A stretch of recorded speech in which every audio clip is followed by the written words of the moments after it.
Hi guys, we're doing the Boston Terrier today, and the Bulldog will be coming up pretty soon, so cross your fingers for that one, folks. And anyways, let's get into the review. The jowls underneath, the ears,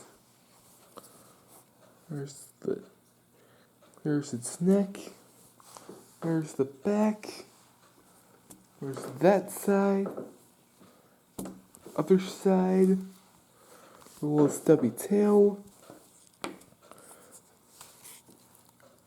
There's its tush tag, and this one, just like the Doberman Pinscher, does not have the tag up there or right there where the hole punch was at.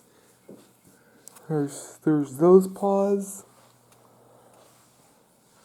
the bottom, the top, and that's it.